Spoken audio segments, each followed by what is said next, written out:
안녕하세요. 오늘 저희가 준비한 건요, 당신이 보내주신 그 보험 관련 기사들입니다.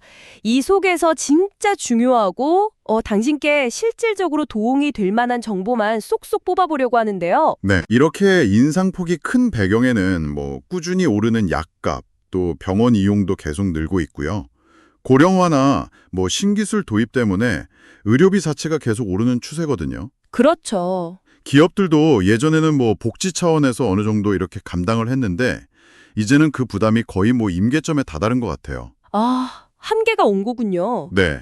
그래서 그 부담이 이제 직원들한테 넘어올 가능성이 커진 거죠. 앞으로 생활 예산 짜실 때 이 변수를 꼭 고려하셔야 할 것 같습니다. 아니, 월급 실수령액 줄어들 수 있다는 것만으로도 머리가 아픈데, 기업이 그냥 이렇게 비용을 직원한테 넘기는 것 말고 다른 방법은 없을까요? 이것도 장기적으로 보면 좀 한계가 있을 것 같은데요? 아, 좋은 지적이세요. 단기적으로는 비용 증가가 제일 쉬워 보일 수 있죠.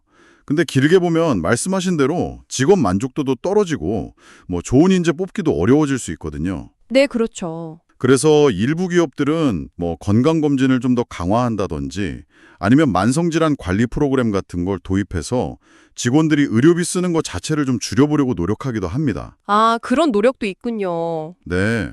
근데 근본적으로는 이제 개인, 기업, 그리고 정부가 다 같이 좀 머리를 맞대고 이 의료 시스템의 효율성, 또 지속 가능성, 이걸 어떻게 높일지 고민해야 할 때인 것 같아요.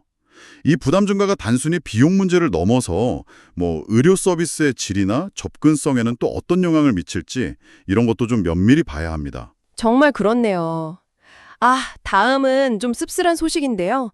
허위 진료 서류로 실손보험금을 타낸 간호사가 실형을 선고받았다는 뉴스예요. 아, 네. 인천에 있는 한 의원에서 일하던 40대 간호사인데 자기가 일하는 병원 도장을 몰래 써서 가짜 진료 기록을 만들었대요.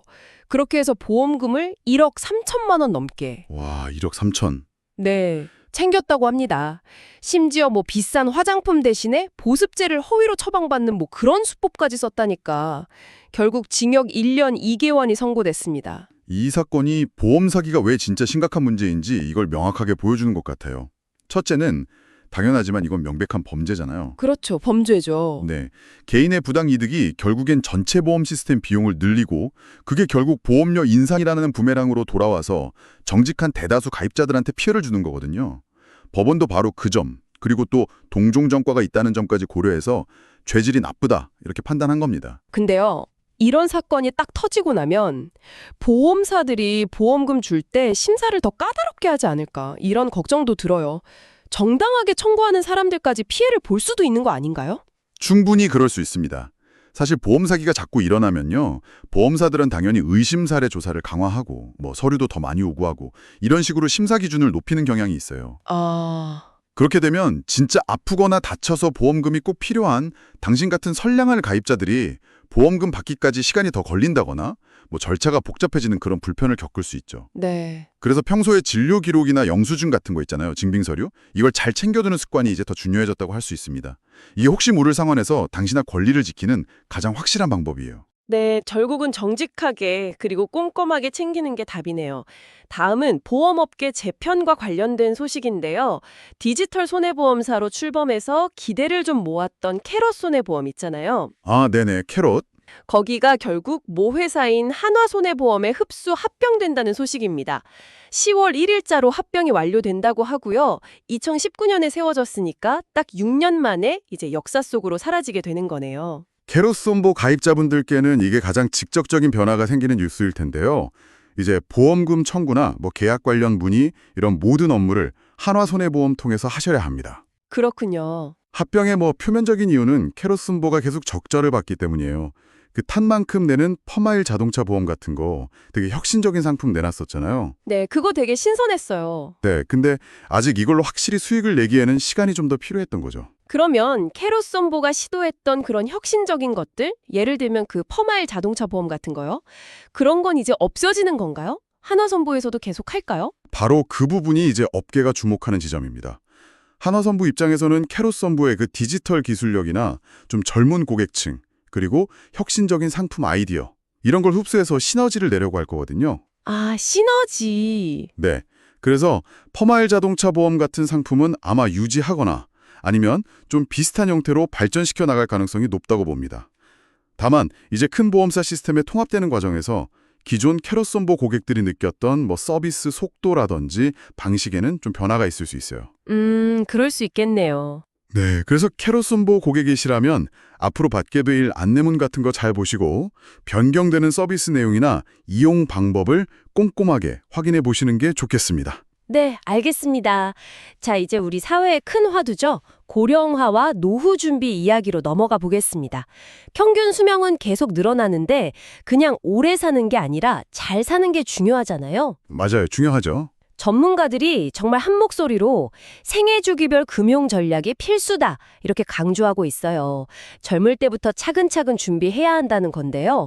예를 들어서 청년기에는 실손보험이랑 3대 질병 진단비 보험, 또 중장년기에는 치매보험 가입 이런 걸 고려하고 또 보험금 청구권 신탁 이것도 활용하라고 추천하네요. 네, 이게 더 이상 나중에 해야지 할 일이 아니라 지금 바로 시작해야 하는 과제라는 거죠.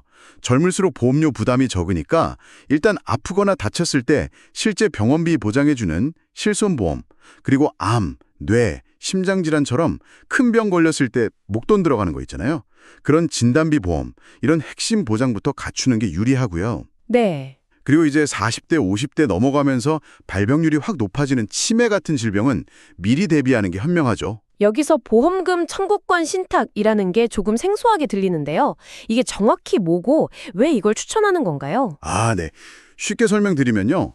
만약에 당신이 나중에 치매에 걸리거나 아니면 갑작스럽게 세상을 떠나서 보험금을 받게 될 상황이 됐을 때요. 그 보험금을 누가 어떻게 쓸지를 미리 정해두는 제도예요. 아, 미리 정해두는 거군요. 네, 그렇죠. 보험금을 받을 권리 자체를 신탁회사에 맡겨두는 방식입니다. 이렇게 하면 혹시라도 자녀들 사이에 보험금 때문에 다툼이 생기는 걸 막을 수도 있고요. 또는 내가 정신이 없을 때 나를 돌봐줄 사람이나 남은 가족에게 보험금이 안전하게 쓰이도록 계획할 수 있는 거죠. 특히 치매처럼 본인이 의사 표현을 하기 어려워질 수 있는 상황에 대비하는데 아주 유용한 장치가 될 수 있습니다. 당신의 현재 나이나 가족 상황, 재정 상태 이런 걸 고려해서 이런 제도의 활용 가능성도 한 번쯤 진지하게 검토해 보시는 것이 좋습니다. 네. 치매 얘기가 나와서 말인데요.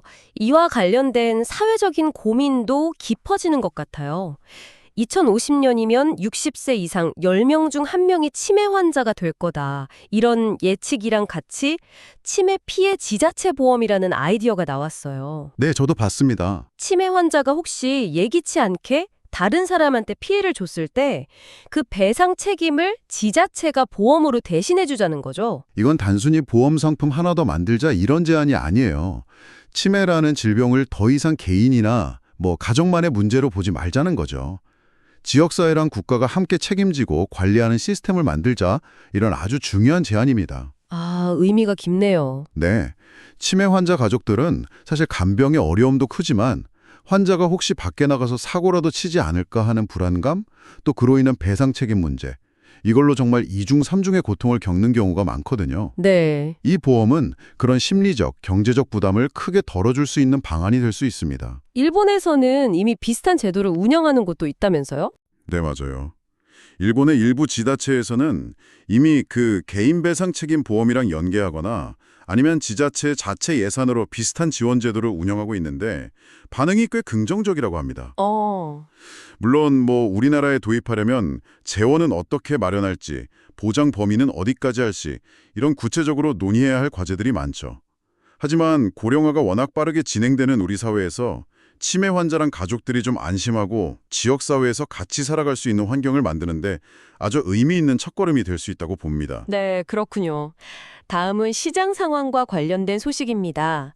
KDB생명 매각이 여러 번 시도됐었는데 결국 실패했고 KDB생명을 가지고 있던 사모펀드가 15년 만에 해산했다는 소식이에요. 아, 네. 우여곡절이 많았죠. 그래서 KDB생명은 이제 산업은행의 자회사가 됐는데 재무 상태가 썩 좋지는 않아서 앞으로 경영 정상화까지 길이 좀 순탄치 않을 거라는 전망이네요. KDB생명 가입자분들 입장에서는 내 보험 계약은 괜찮은 건가? 하는 불안감이 드실 수 있을 것 같아요. 네, 그게 제일 걱정이죠. 결론부터 말씀드리면 당장 큰 문제가 생길 가능성은 낮습니다.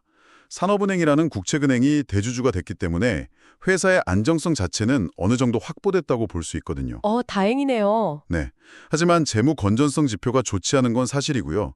특히 앞으로 금리가 내려가거나 아니면 새로운 자본 규제, 그 KICS 같은 거요. 그런 게 완전히 적용되면 어려움이 더 커질 수는 있습니다. 그럼 가입자들은 그냥 지켜보기만 해야 하나요? 뭔가 할 수 있는 일이 있을까요? 당장 가입자가 계약을 해지하거나 그럴 필요는 없습니다. 예금자 보호법에 따라서 보험 계약도 보호 대상이거든요. 아, 네. 다만 앞으로 산업은행이 KDB 생명 경영 정상화를 위해서 어떤 조치를 취하는지, 예를 들면 추가적인 자금 투입, 그러니까 공적 자금 얘기가 나올 수도 있고요. 아니면 향후에 다시 매각을 추진할 계획은 없는지, 이런 뉴스에는 좀 관심을 기울일 필요는 있습니다. 네. 회사의 재무 상태나 경영 방향에 큰 변화가 생기면 장기적으로 보험 계약 유지에 영향을 줄 수도 있으니까요. 관련 소식을 좀 꾸준히 확인하시는 게 좋겠습니다. 알겠습니다. 자, 이제 기술 트렌드로 넘어가 보죠. AI가 우리 삶 곳곳에 스며들고 있는데 보험업계도 예외는 아니죠. 그렇죠. 아주 뜨겁죠. 근데 최근 전문가들이 AI 혁신도 좋지만 그 전에 데이터 윤리하고 투명한 운영, 그러니까 거버넌스, 이걸 통해서 소비자 신뢰를 먼저 쌓아야 한다. 이렇게 목소리를 높이고 있대요. 특히 보험은 건강정보 같은 아주 민감한 개인정보를 다루니까 더 그렇다는 거죠. 맞습니다. AI가 보험금 지급 심사를 더 빠르고 객관적으로 처리한다거나 아니면 당신에게 딱 맞는 상품을 추천해주는 이런 긍정적인 역할을 할 수 있다는 기대가 크죠. 네. 하지만 동시에 내 정보가 안전하게 관리될까? 혹시 AI가 나도 모르게 나한테 불리한 판단을 내리진 않을까? 이런 우려도 당연히 생길 수밖에 없어요.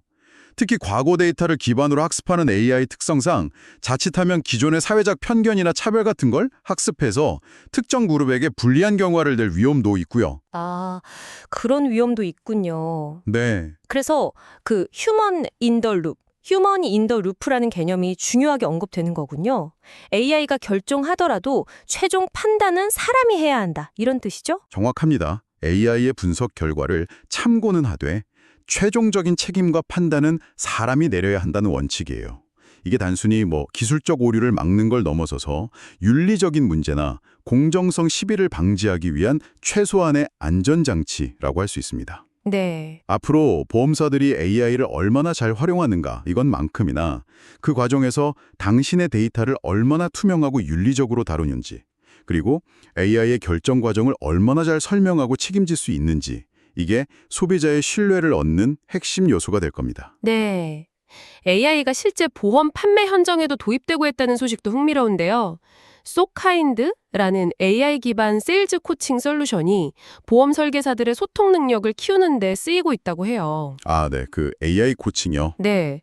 실제 상담 데이터 10만 건 이상을 악습해서 설계사의 말투, 표정, 제스처까지 분석해서 개선점을 알려준다고 하는데요. 삼성화재나 현대해상 같은 큰 회사들도 이미 도입을 했다네요. 이건 앞으로 당신이 보험 상담을 받을 때 좀 체감할 수 있는 변화로 이어질 수 있습니다. AI 코칭을 받은 설계사들은 아마 이전보다 더 표준화되고 논리적인 방식으로 상품을 설명하려고 노력할 거예요. 고객 입장에서는 더 명확하고 이해하기 쉬운 설명을 들을 수 있다. 이런 장점이 있겠죠. 그런데요, 너무 정형화되거나 기계적으로 느껴지진 않을까요?